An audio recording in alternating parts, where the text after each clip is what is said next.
নমস্কার। আজ আমি নিয়ে এসেছি একদম নতুন আর মজাদার রেসিপি, পনির স্টাফড পরোটা রোল। এই রেসিপির জন্য লাগবে ময়দা, গ্রেট করা পনির, পেঁয়াজ কুচি, ক্যাপসিকাম কুচি, ধনেপাতা, কাঁচা লঙ্কা, মশলা আর সামান্য তেল।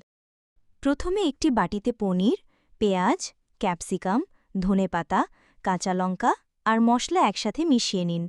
এতে হবে দারুণ টেস্টি ফিলিং। এবার ময়দা মেখে ছোট ছোট লেচি বানিয়ে নে। একটি লেচি বেলে এর ভেতরে ফিলিং ভরে আবার সেটাকে বেলে নিন। এবার তাওয়ায় সামান্য তেল দিয়ে সোনালি করে সেঁকে নিন। গরম গরম পরোটা রোল আকারে সাজিয়ে নিন। চাইলে টমেটো কেচাপ বা চাটনির সাথে পরিবেশন করুন। দেখতেই কত মজাদার লাগছে, তাই না? একবার বানিয়ে দেখুন, সবাই খেতে ভালোবাসবে। রেসিপি ভালো লাগলে অবশ্যই লাইক, কমেন্ট আর সাবস্ক্রাইব করতে ভুলবেন না। আবার আসব নতুন রেসিপি নিয়ে। ধন্যবাদ।